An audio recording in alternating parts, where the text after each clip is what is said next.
l'ouverture du congrès extraordinaire de l'UD, avec comme point principal à l'ordre du jour, l'élection du successeur d'Étienne Tshisekedi à la présidence du parti, intervient ce vendredi 30 mars 2018, indique le phare.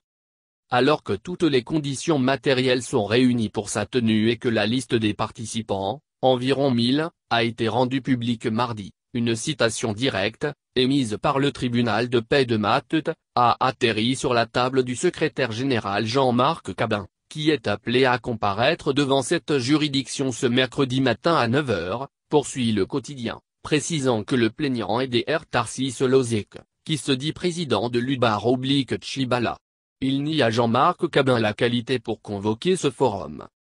Selon Actualité.cd, par cette convocation de Kabin au tribunal, l'UD affirme que Tchibala tient coûte que coûte à liquider le parti. La première audience pourrait se dérouler mercredi 28 mars 2018 devant le tribunal de grande instance de Kinshasa-Matete, renchérit le phare. Comme dans un combat des fauves, la démarche de Lozeke dévoile, ici, le début d'un long feuilleton judiciaire dont la finalité serait, plus tard, lors de la présentation des candidatures, d'éliminer Félix Tshisekedi et ses affidés de la course aux peaux roses, explique le quotidien dans un article intitulé « Le torchon brûle à l'UD, Lozeke traîne Jean-Marc Kabin en justice ».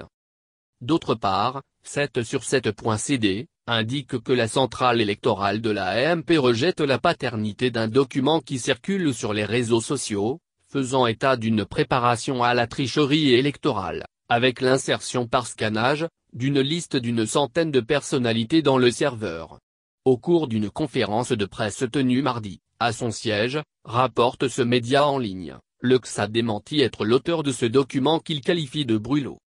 Selon le phare, la AMP dénonce à ce sujet un coup monté et a décidé de rompre le silence pour apporter un éclairage sur la liste de présumés 170 députés, en circulation sur les réseaux sociaux, que son centre de coordination des élections aurait transmise à la CENI pour être scanné dans le serveur afin d'assurer la victoire à ceux qui y sont repris.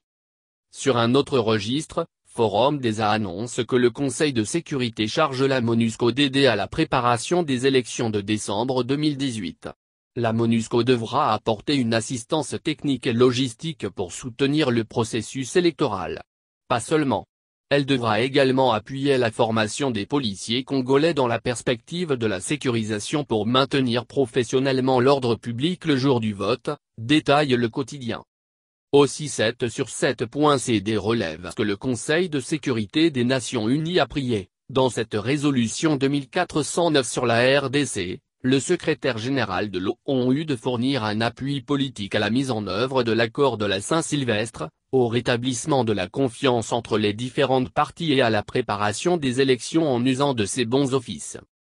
La tempête des tropiques observe cependant que ce texte a été adopté à l'unanimité contre la volonté de Kinshasa, qui voudrait que la MONUSCO soit plutôt axée sur la neutralisation de groupes armés.